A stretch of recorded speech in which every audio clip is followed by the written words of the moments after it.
देखिए, इसके पहले आपने पढ़ा नदी के दीप। अब इनकी दूसरी कविता है कलगी बाजरे की, बहुत बहुचर्चित और बहुत महत्वपूर्ण कविता है, जिसमें आपने अज्ञे की उपमान के बारे में समझेंगे कि इन्होंने कैसे नए उपमानों का प्रयोग किया। और देखिए कुछ पंक्तियाँ इनकी है कि मेरा प्यार मैला नहीं, इन्होंने अपने प्रेयसी के बारे में इसमें वर्णन किया है। कलगी बाजरे की, बाजरे का नाम तो आप लोग सुने होंगे ना। कलगी माने होता है जो ऊपर का भाग होता है कली की तरह, जैसे आपने मोर के पंखी में भी ऊपर फुंदी जैसा लगा रहता है, कोई पंखुड़ी भी निकलती है तो ऊपर से जो कली निकलती है उसी का वर्णन इसमें किया गया है। देखिए इसमें कहा गया कि हरी बिछली घास डोलती कलगी छरहरी बाजरे की, अगर मैं तुमको ललाती साँझ के नभ की अकेली तारिका। देखिए सच्चिदानंद हीराव नंदवात्सायन अज्ञे जी ने इस कविता में इन्होंने कहा है कि अज्ञे की अति महत्वपूर्ण और बहुचर्चित यह कविता उनके काव्य संकलन हरी घास पर क्षण भर। अज्ञे की जो बहुत महत्वपूर्ण और बहुचर्चित यह कविता है उनके काव्य संकलन हरी घास पर क्षण भर में संकलित है ये कविता कलगी बाजरे की। इसमें इस कविता में कवि ने परंपरागत उपमानों व प्रतीकों के प्रति विद्रोह करते हुए नए उपमानों की सृष्टि की है। उपमानों के निस्तेज हो जाने की समस्या से साक्षात्कार किया था। अज्ञे की यह मान्यता है कि नित्य निरंतर प्रयोग करते हुए, देखिए इसमें जो कवि हैं हरी घास पर क्षण भर में इन्होंने नए उपमानों का प्रयोग किया है, उसी का वर्णन किया है। इसमें कवि कहते हैं कि अज्ञे की यह मान्यता है कि नित्य निरंतर प्रयोग करते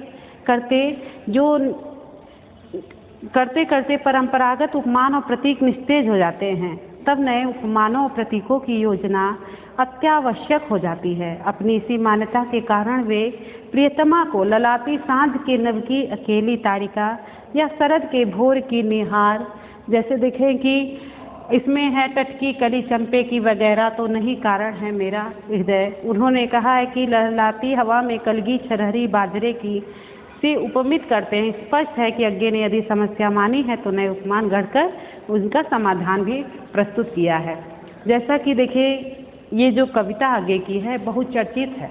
बहुचर्चित कविता इसलिए है क्योंकि यहाँ पे कवि ने नए उपमानों का प्रयोग किया है, नए उपमान का यहाँ प्रयोग किया है, जहाँ पे कवि ने कहा है कि उपमानों के निस्तेज हो जाने को समस्या कहते हो जाने की समस्या कोई नहीं है। महाकवि जायसी, सूर, गोस्वामी, तुलसीदास, जैसा कि आपने सभी कवियों की रचनाएं पढ़ी हैं, सभी कवियों ने अपनी रचनाओं में नायिका के सौंदर्य का वर्णन किसी न किसी से किया है। जैसा कि आपने देखा है कि मृगनयनी कमल के फूल से, चंपे के फूल से, और जो नायिका बहुत सुंदर है तो वो चंद्रमा की भांति है, चंद्रमा की भांति उज्ज्वल है। अब अक्सर देखते हैं कवियों के जायसी हुए और इधर बिहारी हुए, जिसने भी नायिका का सौंदर्य वर्णन किया है, नक्शे तक सौंदर्य वर्णन किया है, वही उपमानों का प्रयोग किया है। जैसे कमल से, पुष्प के भांति और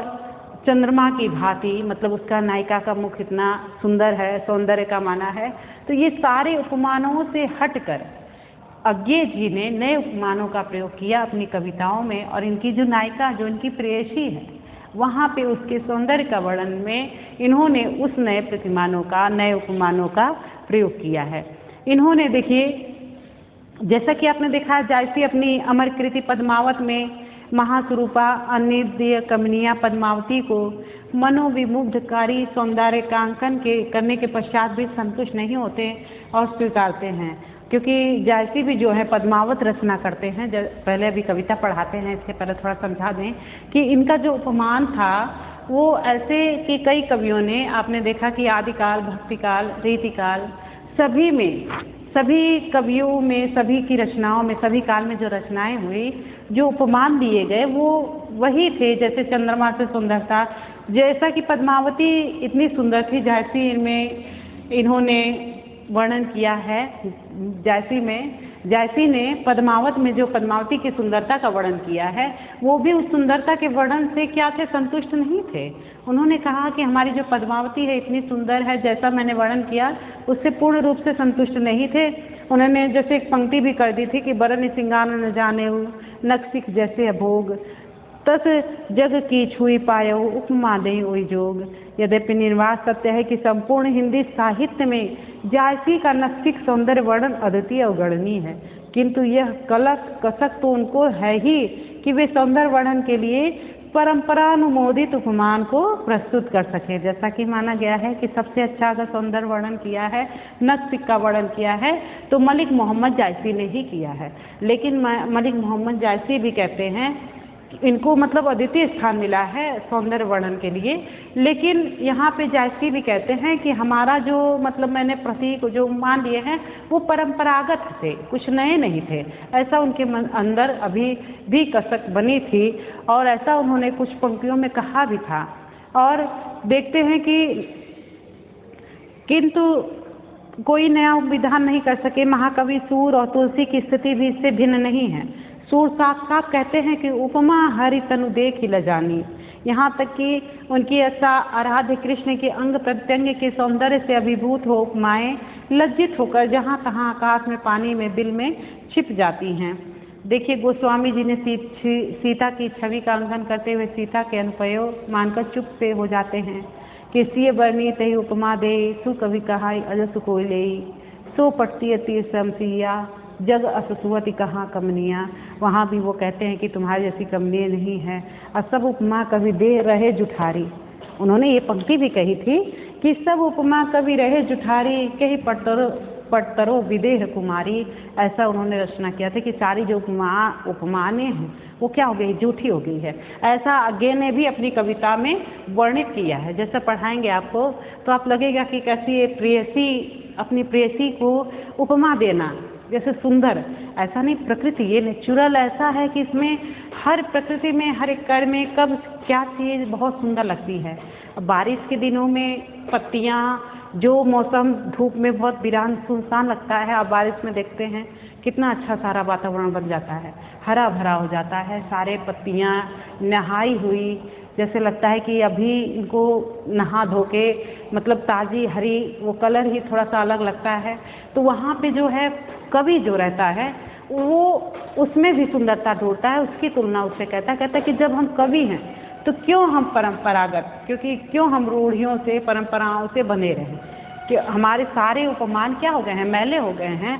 यहाँ पे वही अज्ञे जी समझाते हैं, कहते हैं कि देखिए कि सूर और तुलसी ने तो उपमानों के जूठे हो जाने की बात स्वीकारी है, किंतु वे इस समस्या के बावजूद कोई नया उपमान प्रस्तुत नहीं कर सके। उन्हीं जूठे और बासी उपमानों से ही काम चलाते रहे। क्रमोगत यही स्थिति रीतिकालीन कवियों का भी रहा है।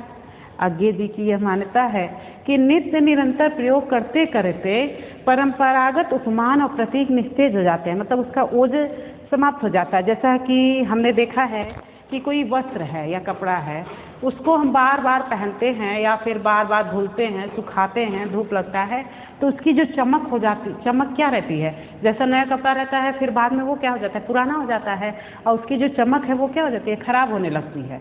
तो वहाँ पे यहाँ पे आगे यही बताते हैं कि जो उपमान है ये भी बार बार प्रयोग करने से निस्तेज हो जाता है, मतलब कि इसका कोई तेज नहीं रह जाता, उसका कोई ओज नहीं रह जाता, प्रकाश नहीं रह जाता, वो भाव नहीं होता। यहाँ पे वही कवि बताते हैं कि जब तब नए उपमानों और प्रतीकों की योजना अत्यावश्यक हो जाती है।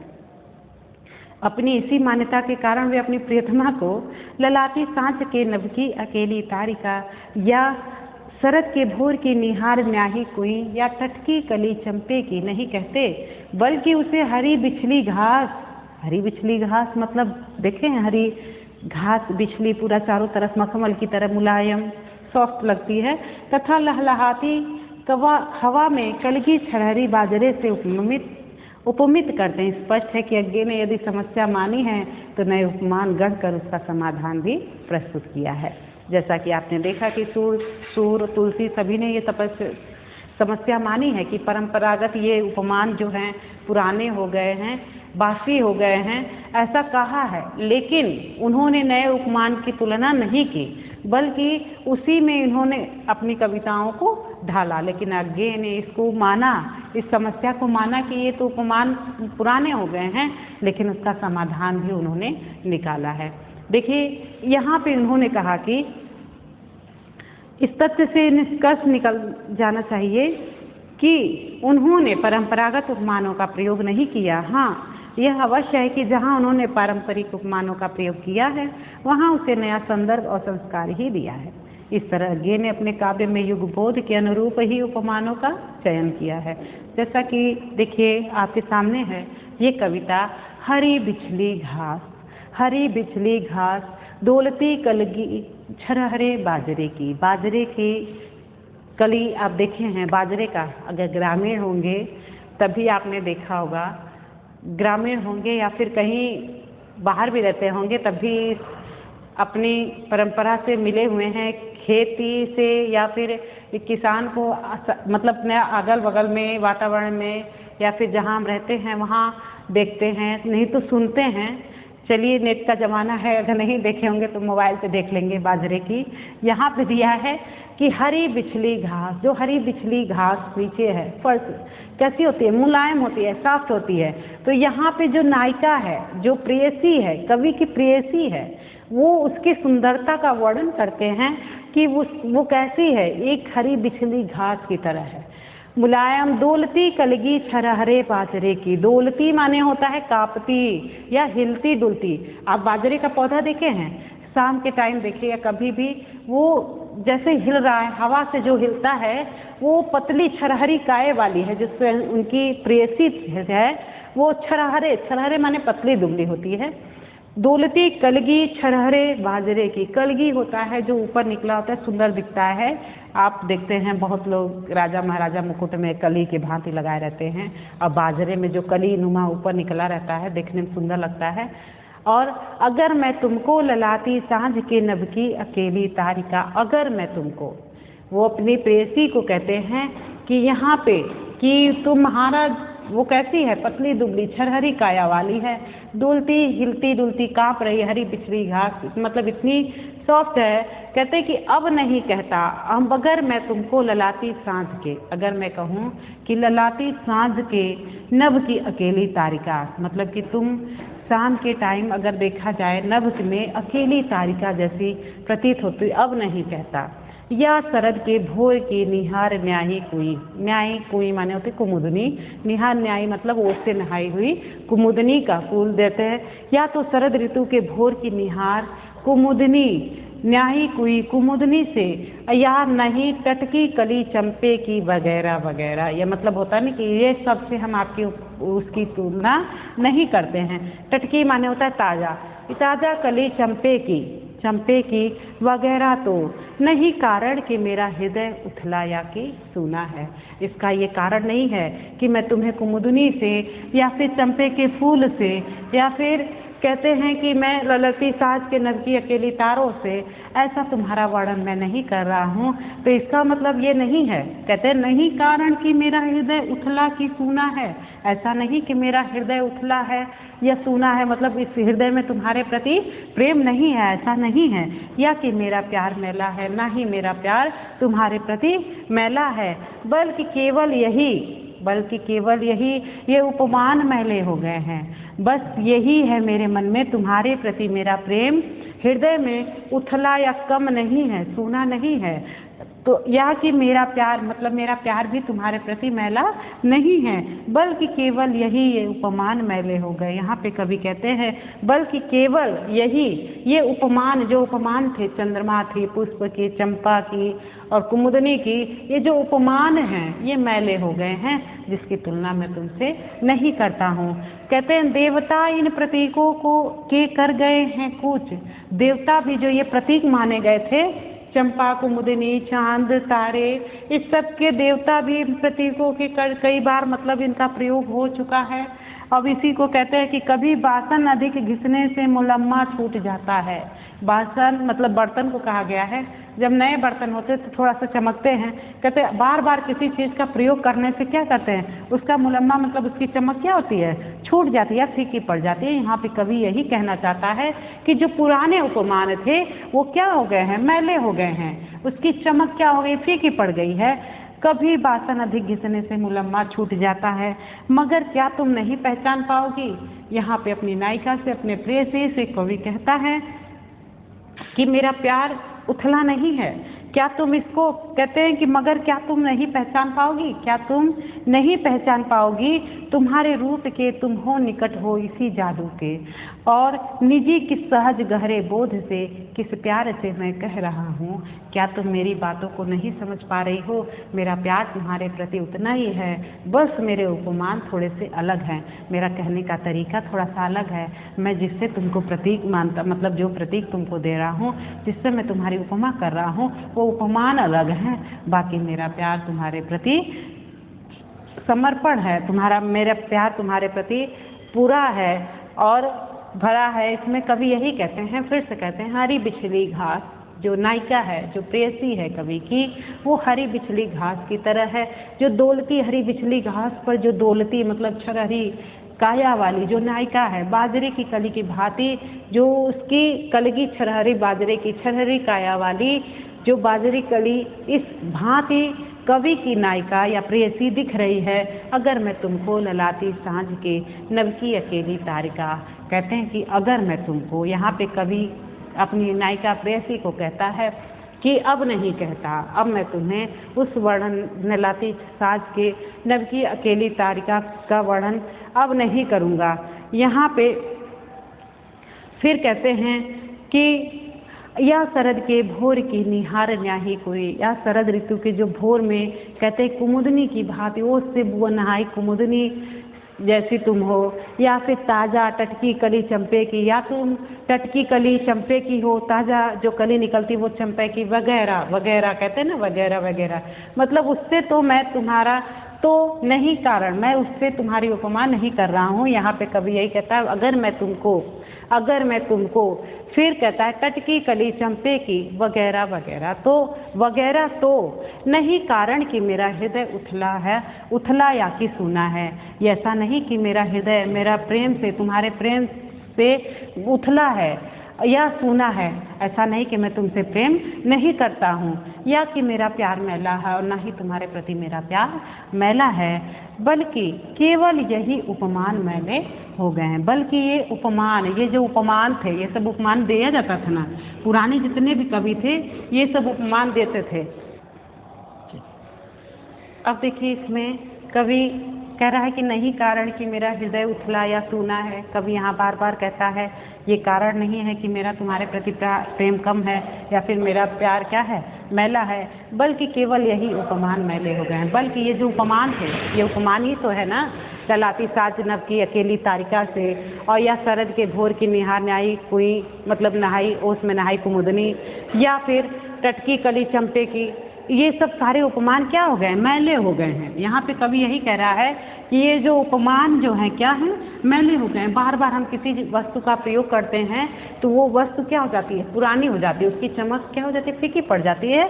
यहाँ पे कवि यही कहता है, जैसा कि आपने देखा कि सारे परम पुराने कवि हैं, आदिकाल हो गया, भक्तिकाल, रीतिकाल, जितने भी कवियों ने प्रयोग किया, एक नायिका का चेहरा जो चंद्रमा की भांति है, तारों जैसी हैं, वो नभ में कहते हैं कि ऐसा लग रहा है कि उनके, आपने कामायनी में देखा है श्रद्धा का, कि नभ में ऐसे लग रहा है कि तारों के बीच में एक बिजली तड़क रही है, ऐसा वर्णन किया है। कहते हैं ये सारे उपमान, यहाँ कवि अज्ञेय जी कहते हैं ये सारे उपमान क्या हो गए हैं, मैले हो गए हैं। देवता इन प्रतीकों के कर गए हैं कूच, कभी बासन अधिक घिसने से मुलम्मा छूट जाता है। देवता इन जो प्रतीक जो हैं ये इस पर कूच कर गए हैं, कई बार इसका प्रयोग किया गया है, इस पर कभी बासन अधिक घिसने से मुलम्मा छूट जाता है। यहाँ पे कवि यही कहते हैं कि कभी बासन अधिक घिसने से, कभी बर्तन अधिक घिसने से उसकी जो चमक होती है, वो जो पालिश होती है वो छूट जाती है, मगर क्या तुम नहीं पहचान पाओगे।